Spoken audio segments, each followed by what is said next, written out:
everyone, Mandy Friedman here, licensed professional clinical counselor, clinically certified domestic violence counselor, clinically certified trauma professional level 2, the creator of SNAP, survivors of narcissistic and abusive personalities, and the owner of Claremont Mental Health.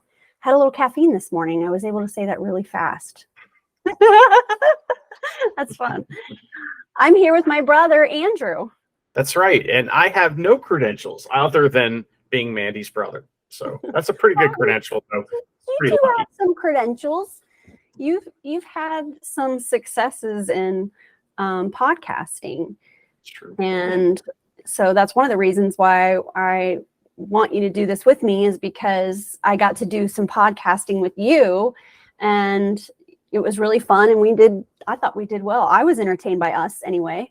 I agree. And, if it's fun, because some of those podcasts we've done in the past are kind of like little time capsules, and it's fun to go back and listen to them and think, what was going on at that time? And just to hear our voices, because we like to talk to each other in an entertaining fashion. And I hope that that comes across on these recordings as well. So, I mean, at least we're entertained. That's the important thing. All right. Okay. We already posted our video, which was an introduction to this project.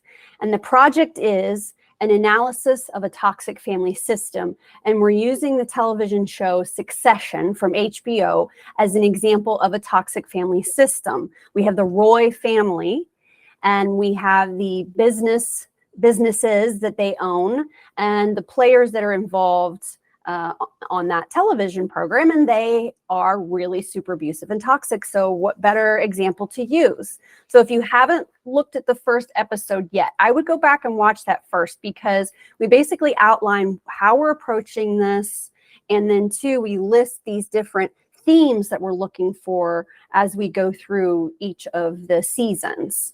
And so we're going to divide it up by character and season. So today we're doing Kendall Roy, season 1. And Andrew just watched it. I've seen it 3 times, but it's been a while since I watched it the last time, which was the 3rd time, but Andrew just watched it. So you have more of the play-by-play in terms of the episode, or the season and how it goes for Kendall. And so I'm going to let you lead us through, because it's fresher in your mind. And then I have my own thoughts and notes that I've put together from when I watched it too. So I'm going to get started by saying that Kendall Roy, as far as I can tell, and this is a fictional character, so I'm allowed to discuss tendencies. I'm allowed to discuss typical diagnostic criteria. This is a fictional character, not a real person. So as a therapist, I am allowed to discuss this. We're not diagnosing Kendall, because Kendall doesn't really exist. But Kendall is definitely a narcissist. I think everyone can agree on that. We also see some psychopathic tendencies with him, because there's a serious lack of compassion, lack of empathy within Kendall. He's very callous and cruel. And then we know that he has a substance use disorder, and that comes into play for sure. When we start off the season, not so much, but in the beginning, he's sort of in recovery and he seems sober. But then we know that throughout the season that goes to hell in a handbasket pretty quickly. But substance use disorder is definitely in the mix. And then we also see some tendencies of bipolar disorder, where he is manic and sort of losing touch with reality. He's already pretty, out of touch with what it's like to be just a regular person. He's already pretty out of touch. But then when he gets in these manic states, he becomes even more out of touch. And then we see him crashing in a depressive state. So bipolar features are definitely present. And something that I'm noticing right off the bat with him as we go through is that he knows how to control the narrative really well. He has zero self-worth outside of his external features. And he's a spoiled brat who throws tantrums. But we do see a lot of tantrum throwing on this show. It's not necessarily specific to him. I think there's a lot of that happening all the way around. But let's just start at the beginning. Andrew, when we start off, what kind of a state is Kendall in? When we first meet him, what's our first impression? Meeting Kendall on this show is a fascinating thing because they tell you everything you need to know about him in the first couple minutes. And what it is that he is in the back of an SUV. He's on his way to the big, business meeting where he's going to be announced as the new CEO of Waystar Royco or whatever it's called. Mm-hmm. Now, the way that the filmmakers portray him right here is just expert filmmaking, because what happens is we see him, pumped up. We hear this amazing rap music and he's got headphones on, much like I do, and he's listening to it and rapping along. So we get to see inside Kendall's head and how he views himself. And then he takes the headphones off and we hear him rapping along from the outside and how other people view him. I would say that he's in an excited state, just to answer your question, but what a fascinating way to meet a character, really smart. And it teaches us a lot about him right away, that his view of himself is not in the realm of reality, shall we say. And it's a really great example. I've seen a lot of memes that describe narcissists, and you might see one where like they're standing in front of a mirror, and you see what they really look like, but in the mirror, they're a king with a crown on, or they're a big lion, with a mane, but, they're actually just a normal person that's like a little weak stick figure. So how he views himself versus how the world sees him is sort of how we meet him, isn't it? Mm-hmm. And we know that he's sober. It's mentioned that he hasn't done cocaine in 3 years, I think is mentioned. And we also see that he's working out and he's kind of eating healthy. He's drinking some shake. And so it seems like he kind of has his shit together, but you can tell that, he has worked hard to get where he is in this present moment, that he's on the other side of some kind of bottom. And we also recognize that Rava, and I'm not sure at what point she enters into this very first, episode that we're talking about, but Rava even mentions at one point in time him snorting cocaine off his kids' iPads or something like this. Yeah. So there's just little tiny comments that get made that you're picking up on, like, okay, this person has a history and they're clearly something's not right with the marriage too. So what's your next marker in terms of the progress of what you were watching? Well, we learned that, like throughout all this, he shows up at the office building to, have his big announcement, and the rug gets pulled out from under him. His father is having health issues, that's how the show actually starts, and we meet him first. So in a lot of ways, we do meet Kendall before we meet Kendall, because we meet Logan, and Logan's having health issues, and this is causing him insecurity. And the way that insecurity manifests for him is like an animal backed into a corner. He lashes out, he, destroys everything near him, and builds himself up. And so, what his choice, like, it's also his 80th birthday. And there's this really kind of like complicated thing going on here. He's 80? Logan Roy is 80? Yes, ma'am. Yes. Did not know that. And it's, that adds a little bit to the story, right? Because he is too old, he is, but he won't admit it, and that's a big part of the story of Succession.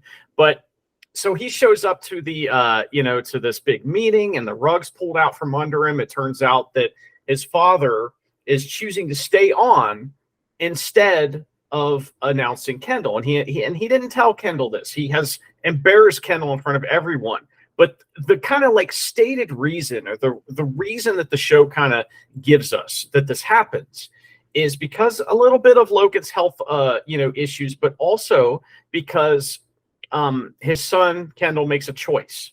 He is involved in a big acquisition. All right, it's a big meeting. It's super important, right?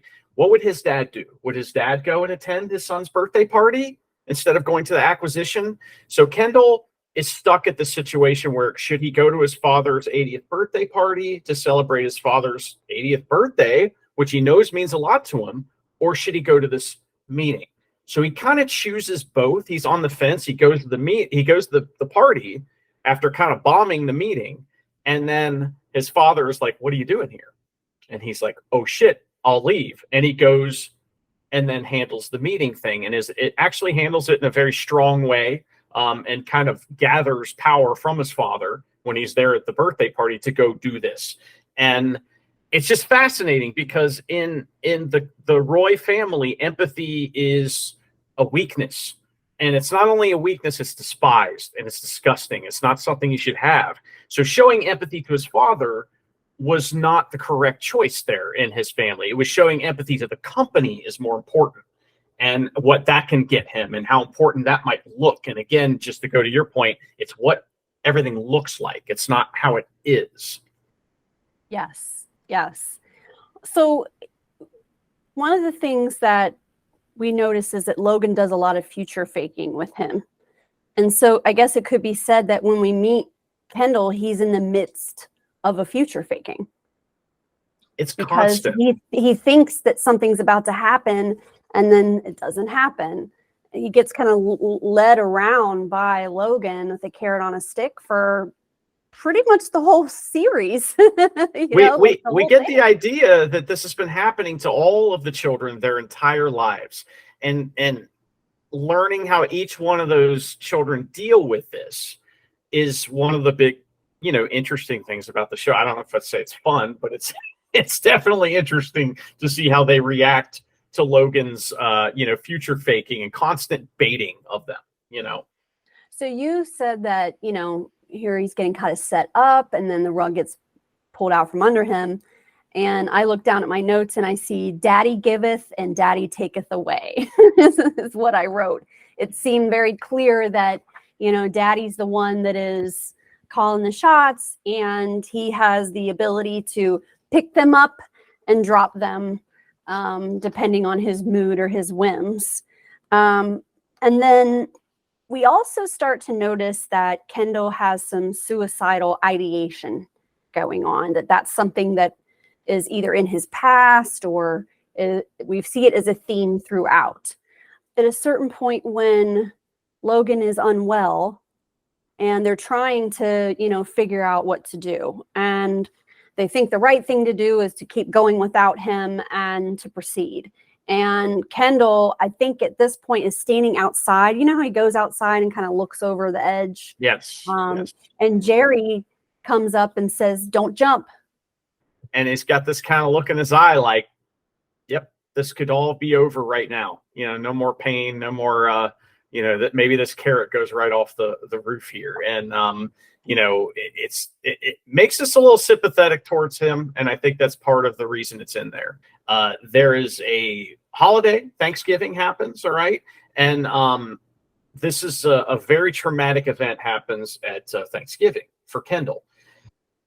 For Kendall's son. So Kendall, we've learned that Kendall, I would say one word that pops up in my mind when I see Kendall doing anything is he has an impotence about him, that he can't do things. There's certain things he cannot do. And one of the things he can't do is stand up to his father. He can't do it while he's in the room, that's for sure. And he can't do it for business purposes. He can't do it for his own purposes. And he can't do it for his own children's purposes, as far as trying to save them from the abuse that he's been going through. And Logan's reach is so strong that it goes through a generation into the next one. And Kendall is not smart enough or strong enough to defend his own children against Logan's abuse. And so not only does Logan yell at his son, who is autistic and very, very has sensory issues, is a very delicate human being in every respect, he punches him in the face. He punches the kid in the face. So that happens at Thanksgiving, and Kendall's, he kind of has a resolve to handle his father after this, but the way that he chooses to handle it, we'll get into. But his inability to protect his son just makes him an awful person in a lot of ways. And it's really on display here. Well, you can see what it's like for a toxic family system when it comes to family gatherings and get-togethers, is that what's the most important is that everyone shows up and shows their face. And that is more important than protecting yourself or protecting someone else from the mistreatment that could happen at those events. A lot of my clients, especially around the holidays, birthdays, graduations, one thing they're talking to me about is, I don't want to go. I don't want to go to that wedding. I don't want to go to that Christmas.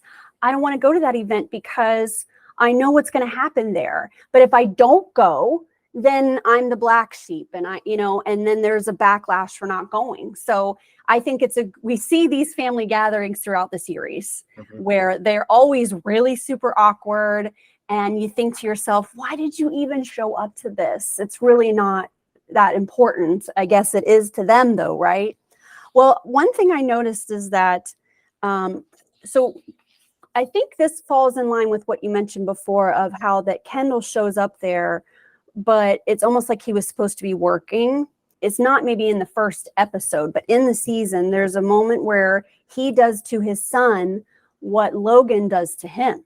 Kendall decides to retaliate for this whole abuse thing and the way he's been treated by trying to take his father out with a vote of no confidence. All right. That is his plan. While he's planning that, I believe his son comes into the room and he's just cusses his son out because he doesn't know who it is. And the person is interrupting a phone call, whoever they are. So they deserve my wrath. And so not only does Logan abuse, his son during this whole situation in the season, so does Kendall. Right. Yeah. And then we even hear stories or there's mentions along the way of how as kids, they would be sitting outside his office door, just waiting to catch a glimpse of him or waiting to get his attention, and so you see Kendall's son, come to the door and then he gets screamed at just like they got screamed at when they were kids. Okay, so there was the scene where Jerry is kind of, getting Kendall acclimated to the current state of things. And Kendall finds out that their dad has got them into some kind of financial jam or debt. So then Kendall thinks that he can be his dad, and he gets on the phone with the bank. And instead of being professional, he tries to puff up and be like his dad does, where he's chews people out and tells them what to do. But Logan doesn't do that all the time. Logan knows sometimes when he needs to be smoother and nicer and more respectful to get what he wants. But Kendall doesn't have that savvy nature to him at this point. He's pretty awkward. And you hear him tell the banker to fuck off on a call that's a speakerphone call, and the banker is silent, and it is awkward. Yeah. It's I don't appreciate being spoken to in that tone. And Kendall's oh. But he gets very childish when he is supposed to be serious, when he's supposed to be rising to the occasion. There's times when he just kind of laughs things off, and it makes it weird. But he does that as a smoke and mirrors or a smoke screen. It's I really can't rise to the occasion in this moment. I know that I'm going to flounder, so I'm just going to act like I don't care. And since I act like I don't care, then it won't hurt me if I fail. Now, I don't know if you've heard, I don't know if you've watched the comedian John Mulaney. I just think he's hilarious. He was a writer for Saturday Night Live, and he's got some stand-up. But in one of his bits, he describes Trump in the White House as a horse in a hospital. Okay, there's a horse in the hospital. Anything could happen. And you got this vulnerable place that's supposed to be safe. And then this horse is this big, clunky, and who knows, right? And I feel that Kendall is in a lot of ways, you see not just Kendall, but the spoiled brat children. It's that, you have spoiled children competing to take over a multi-billion-dollar operation that affects the globe. It's kind of similar. You're oh God, we don't want Kendall in charge. Look at him. And then it's oh, Connor wants to be president. Holy shit, that's not a good thing. Greg has power now. What? These people wield power, and yet they're not really someone that should have that kind of power. It's true. Now, back to what you said about Kendall trying to bully this banker. So he had gone to the birthday party. He got bullied by his dad. So he said, well, I'm going to go bully this Walter guy. So they do this acquisition thing. he bullies the acquisition guy and it works because he's in a position of power over him. The banker is in a position of power over Kendall, and he tries to bully up. He tries to punch up. And so that's something like, first of all, that's dumb. You know, he doesn't know not to do that. He doesn't know who he can bully and who he can't. But it also goes to show you that Logan has taught him nothing. He has thrown his children in the water and said, swim. And if you don't, fuck off, I guess is how he would put it. Right. So, Yeah. you know, it's like, it's just fascinating to see someone like Kendall who can be so capable when it comes to, like, he knows business. He really does. And when it comes to optics and all the terms and what everything means, he really knows his stuff. And he wants to take the company in a forward direction.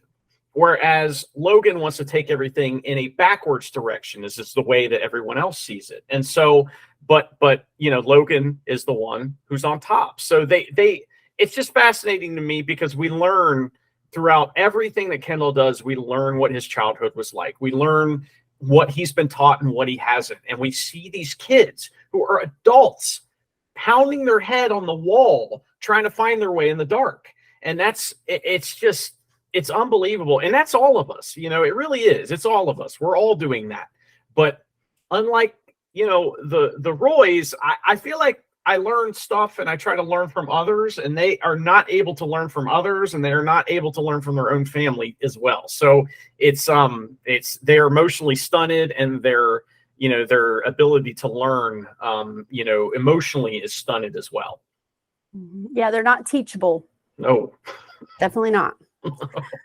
Now, Kendall is easily, manipulated by his ego. You can manipulate him very easily if you know the creature you're dealing with, and you see how the other sharks. Now, remember back, we did this previous episode, which was an introduction. One of the characters or groups that we're going to be examining are the sharks. And you see Kendall interacting with the sharks throughout. Sharks would be like Stewie, and Sandy, the executives, Jerry, Carl, Frank, those are all sharks. And then in the end, Mattson, and Hugo. Hugo, you mentioned Vulture, the Vulture guy. Right. These are all the sharks. And so we'll be definitely focusing on them during our series that we're producing here. But, one of the things that I mentioned is that how Kendall gets acts very childish and gets very, tries to be funny when he's uncomfortable. And you can see all of the children acting childish when they feel uncomfortable, or when they would normally need to have an adult, mature response to something. I mean, Roman, they all kind of have these very immature ways of dealing with things. Now, one of the themes that we've noticed is wildlife metaphors. Remember that when Logan gets better and comes back, he pees in Kendall's office. Yeah. Which is, I don't think that was a mistake. I think he was kind of thinking that they would wonder, did he do it? Did he not do it? Maybe it was because he was not with it at the time, because he did have a stroke. But I really feel like this was him marking his territory. It certainly is. And regardless of whether it was conscious or not, it was subconscious, which means it was like the animal brain, is what he was thinking with right there. So, when we experience something physical like a stroke or something like that, and you're not with it, your brain reverts to instinct. His instinct was to pee, in his son's office and to show, hey, this is mine still. And it's funny because even his animal instincts are correct in business, because his son is trying to take him over, and so is everybody else. So it's real as far as that goes. His, the fears that his subconscious are trying to combat with urine are real, but at the same time, it's just wild. What a great, I know that we're talking about this as if this is real, but what a great storytelling device. All the stuff that we see in this first season, it's just fascinating, and it just all plants seeds that all grow, later on and continue to grow. It's tremendous. Okay, so one of the scenes we see is when Stewie comes to meet Kendall at Kendall's flat in New York, and it's on Thanksgiving, I believe. And at one point, Kendall can't figure out how to make a cup of coffee. He had said that they sent the staff home for the holiday, is what he said. Because I think Stewie was kind of like, what, you can't make coffee, and he's like, oh, I sent the staff home. Actually, he did not send the staff home. He still had staff there, and then he had to say, oh, skeleton crew or something like this. Like, okay, so this goes under the heading or the theme that we discussed in that very first episode of objectification. And I noticed that, one of the things we talk about here in a few minutes has to do with not a real person involved, NRPI, not a real person. And we'll discuss it in just a second. But this, I feel, is the first time we really get introduced to that, is those people don't count. He said there's no staff here, they're off. But there's definitely staff there. And it's like he doesn't even count them as people. And it's like doesn't even register for him that there is still people working on the holiday for him. And the way the show portrays all of the servant type people is that they're almost always ethnicity, other than white, and they're never ever in the center of the screen, ever. So like they're always on the peripheral, and they're always leaning into the frame or something like that. Even for example, the driver who is involved in the kind of climax of the season we'll talk about. Yeah, he's quite involved, but we never see him in the center of the screen. He's leaning in to talk to somebody. He's doing something off screen that we can hear, but it's like, it's just fascinating to me how they allow us as viewers of the show to be the staff too. It's from our point of view that the staff is seeing, or we're seeing from their point of view, just as the way the camera isn't a voyeur, it's in the room. And us as the viewers are supposed to be in the room with them, but we're not a part of it, and so I really like that. It's cool. It's a cool show. So then, you already mentioned the Thanksgiving scene, and I had a note about that too. And one of the themes that we discussed previously and will be discussing is callousness. So here we have this kid who has anxiety, and he doesn't come into the room yet because he needs a minute to acclimate. And Rava even says something like transitions are hard. And then Logan kind of mocks that and is like, fuck that, bring him in here, and yeah, he's just a real asshole to his grandchild. I think they're playing a game, and the game is like you're passing a can around and you have to like recite something that was said. Yes. And of course, Logan just had a stroke, but his pride and ego won't allow him to, dip out of the game or get help for the game. He just is like, I will win this game, And I think he fails, and the kid points out, you lost. Yes. Your turn's over. And he goes to reach for the can, and then I think he gets backhanded or something like that by Logan. So just the callousness, and even in his state of recovery from a stroke, his nature, his lower nature, his true nature allows him to beat his own grandchild because the grandchild pointed out that he wasn't playing because he wasn't playing by the rules of the game. Yeah. Because he cheated. That's why. Yeah, and cheated. So because everyone was trying to feed him the answers, because they're all trying to kiss his ass. Everyone's trying to kiss Logan's ass 24/7, even his closest family. And so, Marcia, his wife, is like, and then it was this, trying to feed him the answers. So he doesn't even play by the rules of the game that he wanted to play. Someone, even in his family, points out, hey, you're not playing by the rules, backhands him, and whether it's an accident or not, just like peeing in Kendall's office, it's the same exact thing. Now you bring up Marcia, which is good because that's one of the next notes I have here is that, Marcia is playing her own game, we know, and she's going to be in the Sharks episodes. But one of the things she does is she she tells Logan, or sends a message to, no, excuse me, she sends a message to Kendall saying your father would like to have dinner with you tonight. Mm-hmm.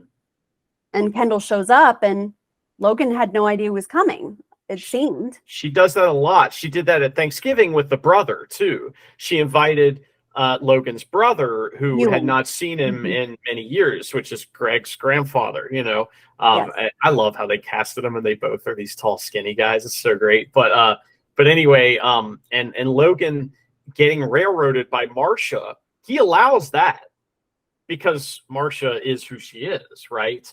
He won't allow that with the children, though. Yeah. Well, it was kind of an interesting moment when you see Kendall sit down with McDonald's. That's what it was. Mm-hmm. And sit and eat McDonald's with his dad. And how he immediately was not in defense mode. He turned right into a child and just loved that he got to eat McDonald's with his dad in that moment. It was really amazing how disarming that moment was for Kendall, because he didn't get to have those moments with his dad. So if it just presents itself, the opportunity, he immediately goes into a father-child moment of, okay, I get to have a Big Mac with my dad. I think that McDonald's scene is also supposed to tell us something else about Logan. And that is that class is something that he doesn't really have, not naturally. Now you talk to Tom. Tom takes Greg out to these fancy restaurants, and they eat like they eat like bird embryos, and like, you know, like he wants the best of the best. Mm-hmm. He recognizes that their wine is shit when they get something from their vineyard. At one point, it's like vinegary and gross. But Logan likes a Big Mac. You know, he likes a Big Mac. He doesn't give a shit about the people making the Big Mac. Mm-hmm. They are objectified, right? They're not actual people, not real people. But he sure does like that Big Mac when Marcia isn't looking. And I think that's part of why he's doing it, because she's not around and she won't let him eat that stuff. Okay, and so then Dad plants some fake news stories about his own son, Right. which wind up coming true as Kendall spirals into self-sabotage mode. So we have weaponizing information going on here. Mm-hmm. And then also kind of, you know, targeting your vulnerable spots, and it works. And Kendall goes into a relapse self-sabotage mode. It's the prophecy fulfilled too. It's the thing where an addict, you know, oh, that's who you think I am? That's who I'm going to be. You Right. know, and that's Kendall is fulfilling his father's prophecy of him, and he always will, regardless of what his dad thinks. That's how he's going to be. And, you know, and it's wild. We do have these, like, you know, I guess the whole show is based on the twists between those two, as far as like a lot of the like action happens because Kendall makes a choice that's out of character. And, you know, and we'll get to what those are and some of those things that happen as we kind of cover this, but it's just fascinating. You know, all the, just the dynamic is always fascinating. When Kendall was talking to Stewie, at one point he said, Dad will never retreat. It will be hostile, hostile, hostile. Yes. That's the quote. That's exactly what he said to Stewie. So he knew going into all of this that there's no way that Dad was ever going to let him have what he wanted, and that he would fight him to the death for the prize, which is the CEO position, having that power over the major operations of a multi-billion-dollar company. And those kids all feel entitled to that position for a number of reasons, but one of the reasons is because they've been future faked and love bombed into thinking that at one point in time, or multiple points in time, they've thought that they are going to be the successor. Now let's move to Shiv's wedding. Shiv's wedding is fantastic. I would like to do a whole episode on Shiv's wedding, so I don't want to go into the details of it too much today. That'll be one of our bonus episodes, is just all about Shiv's wedding. But that's when we meet their mother, which is really super awesome. But at Shiv's wedding, Kendall is high on cocaine. And I think this is when he freaks out at his son. Okay. So he's at Siobhan's wedding, and he's simultaneously plotting a corporate takeover while he's at the wedding. Now, also at the wedding, he has been pushed to the side because him and his dad aren't speaking, right? And so we don't even know if the dad's going to show up, right? True, so there's a whole drama about that. Maybe he'll show up, maybe he won't, because he's trying to deal with. Now, there's 2 attempted takeovers in this season, which makes it a little confusing, because there is a vote of no confidence that happens kind of mid-season, and then there's an attempted hostile takeover that bleeds on into the 2nd and 3rd seasons. All right, so it's a little difficult to kind of like remember which is which as we talk about it. But we could say 3 though, because when Kendall has a stroke, or when Logan has his stroke, there's that takeover as well. Right. And then that takeover is what reveals that there was the debt. And then that's what says that now we're doing the vote of no confidence. Yeah. And then there's something else then that happens too at the end. It's like we're stuck in some weird family cycle, you know? That they do over and over again. Right. So it's you know, the whole wedding is tremendous, as you said, and the drama that, you know, is going on. But as you said, that you know, I guess Kendall was kind of like in his own little world there, trying to plan his whole hostile takeover. And I'm not sure if this is the vote of no confidence or the attempted hostile takeover that he's planning. And that was the point I was trying to make. But yes, this is when he's so wrapped up in whatever he's doing that he can't even see that it's his son, to know, oh, I shouldn't be cussing my son out who has sensory issues, this is going to traumatize for years to come. You know, can't even take the time to just stop for a second and think, what's going on around me? You know, again, you said, you know, I guess a lot of times you said the elephant, or was it horse in a hospital? You know, I've heard bull in a china shop is a lot of time what people say too, because it, you know, if you've never seen a video of a deer making its way into a store or something like that, look that up. That's on the internet, and it's wild. They destroy the place, you know, and that's kind of what Kendall is when he's in these states where he's just lashing out. And again, the word impotence comes up a lot with me when I watch him, because he's struggling so hard against everything, and all he does is end up hurting himself, and you know, in the form of hurting his son. Kendall has been shoved aside, because if he was too much of a central figure at the wedding, then Logan wouldn't show up, and the groom really wants Logan to come to the wedding, right? So the mom has said to Kendall, you know, I need you to kind of stay over there, please. So while he's being ostracized so that maybe Logan will show, he's also simultaneously working on, I believe, the vote of no confidence, and a fax gets sent to the wrong printer. And they're like, wait, where's that printer? Oh no, it's on the other side of the house. Like, and then he's flipping out, you know, Kendall's flipping out, because now this evidence of them, what they're doing, might be picked up somewhere else by someone else, and they're going to be outed for what they're trying to do. And then that's when the son shows up and gets screamed at. Now, when Kendall asks Logan if he thinks he could do the job of CEO, do you think I could have done it? I think when he realizes when the rug got pulled under, or at some point when he's not going to get it, he just flat out asks his dad. And maybe this is when they meet at night. You know, there's a time when Kendall and Logan meet by themselves outside, and Kendall has had his chef make this food, and Logan acts like he's kind of suspicious of it and doesn't want to eat it, and Kendall's like, what do you think, I'm going to poison you? I think that's this conversation. And Logan says to him, what have you had your entire life that I didn't give you? I blame myself. I spoiled you, and now you're fucked. And I'm sorry you're a hothouse flower, that you're nothing. You're curdled cream.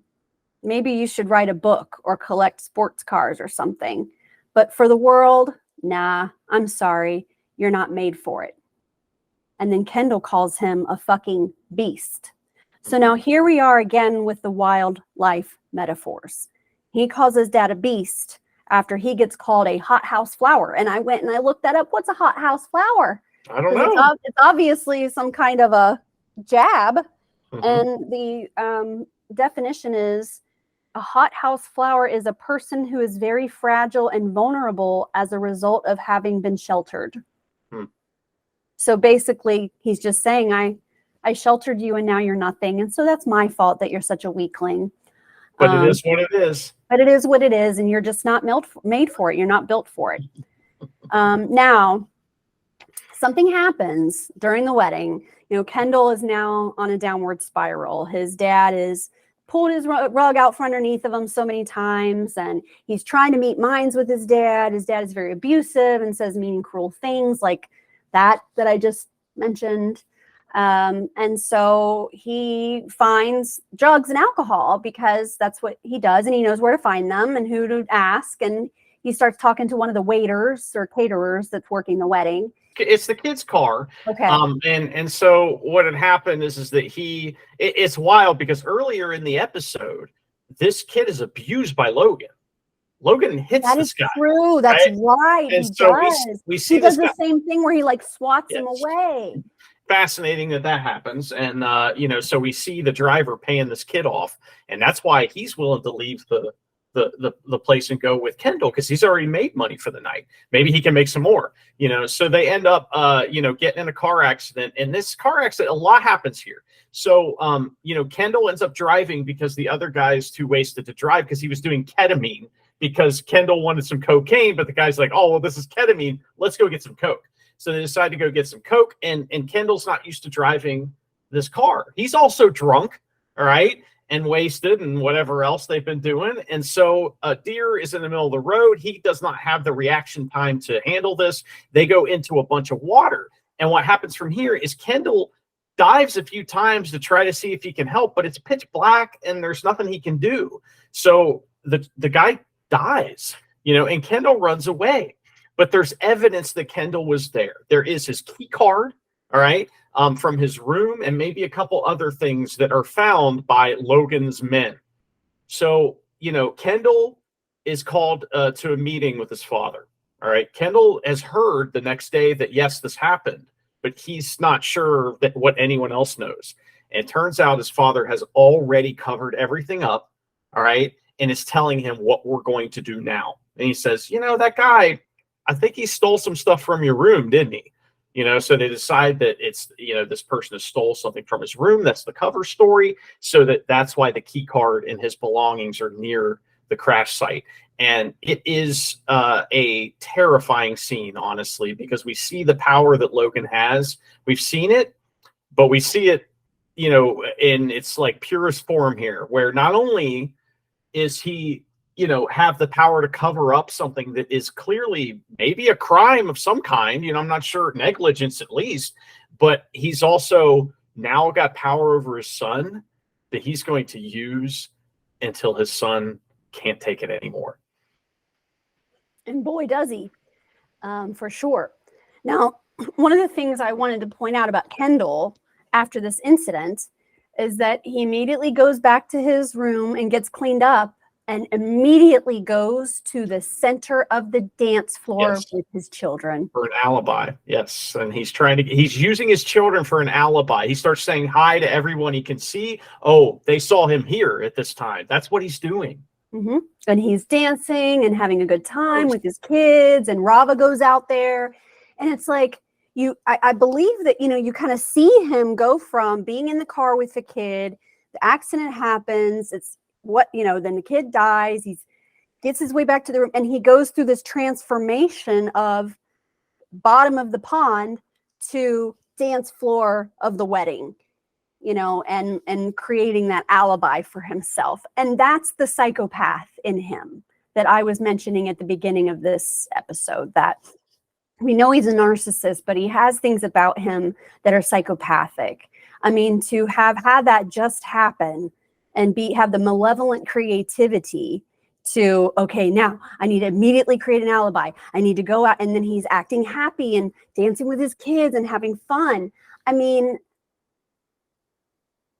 would you be able to do that? No.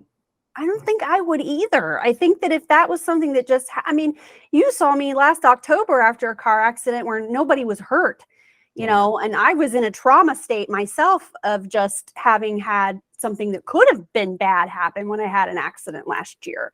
So if something terrible really actually had happened, you know, I don't think I would be able to and go dance on a dance floor right afterwards. I just don't think that people that have empathy, or I guess people that are able to connect with their empathy, would be able to just act like it didn't even happen and not be affected by it. Or, you know, he is affected by it, but he's only affected by it in relationship to him being caught. Yes. So he doesn't cry at all about it happening, does he? Until he sees that daddy knows.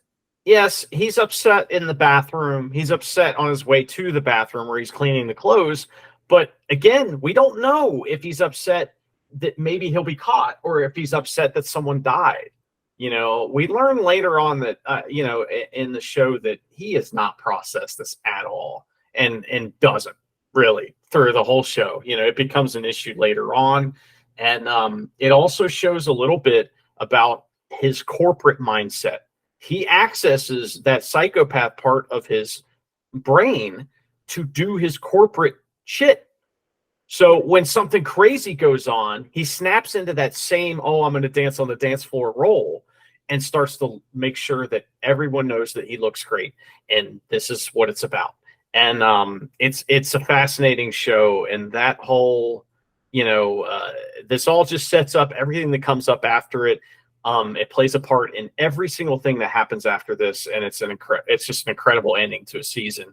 And Kendall, I just you feel so bad for him, but at the same time, he's just awful, you know. And it's just like I understand why I should feel sympathetic for him, but I don't at all. Well, I mean, this is the thing. And what people love to say to me all the time: abused people abuse people. Well, they were abused, and that's why. So, I mean, they didn't choose this. If they were abused and this is what happened, then, you know, yeah, okay. But yeah, we're aware of that. We know that. We know that this is how these people are created, is through emotional neglect, through being taught entitlement, being spoiled, never having actually suffered through anything, not being taught empathy, not being modeled empathy, and then, you know, having been actually abused themselves. You know, yeah, we know how this is created. We already know this.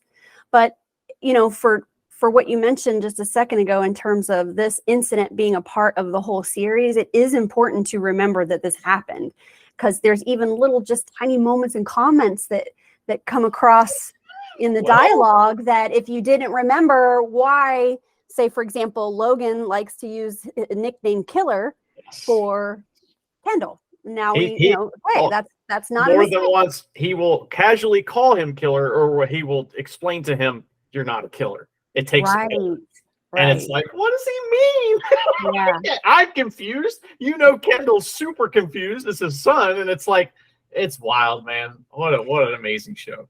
So in these last few minutes, Andrew, will you wrap us up and, you know, end the season for us and with some thoughts? Yeah. For Kendall. Yeah, for Kendall, as we said, you know, we have this whole blackmail thing that pops up here, which is basically that now his father has him because he has this situation, which, you know, honestly, I don't know that it's so funny, because yes, this person died and that's terrible, but I don't know that this would be so bad for Kendall if this came out. You know what I mean? It wouldn't be the end of the world for him. But he thinks it would. And so that's all that matters. And so his father is going to use that to basically just control him. And that is what leads to the next big moment in Kendall's, you know, kind of like storyline, which is that, you know, he decides to turn on his father. And so, you know, it's a wild show. And I believe the season ends with this whole situation happening. And, you know, basically a shot on Logan Roy being like, yep, I won again, you know, and that's kind of where we're left with this season. I love the first season of the show. I think that it's one of the least well shot and like produced ones, but it's amazing. It's so good that, you know, when you get to the later seasons, they just look better and they get better at making the show. So it becomes even more in depth and even more kind of like broad, as far as like, instead of focusing on one or two things, they can focus on 7. And we can get that out of, you know, get great stuff out of all 7 of them. And so, you know, I'm fascinated to see where we go next, as far as, you know, who we're going to cover next, and, you know, what their relationship's going to be to Logan Roy, because that's what this is all about. Okay, so we just finished recapping Kendall Roy season 1 Succession. We took you through when we met him and what state he was in, to the end of the season of season 1 and what state he's in now towards the end. Now, in the next episode that Andrew and I are going to record is about Siobhan Roy during season 1. But keep in mind that there's not as much going on with her during season 1 other than the wedding. And since I want to do a whole other episode for the wedding, this next episode with Siobhan will probably want to be one of our shorter episodes. But I think it's important to go ahead and get started with her storyline and getting to know her during these early parts of the series. Andrew, thank you so much for doing this with me. It's super fun, and we'll get back together again to record about Siobhan. I'm excited for next time to tell everybody about Pinky and her transition from politics to family business. You know, that's what her season 1's all about, and why does that happen? I can't wait to talk about it. It'll be fun. All right, everybody, we will see you next time. Bye-bye.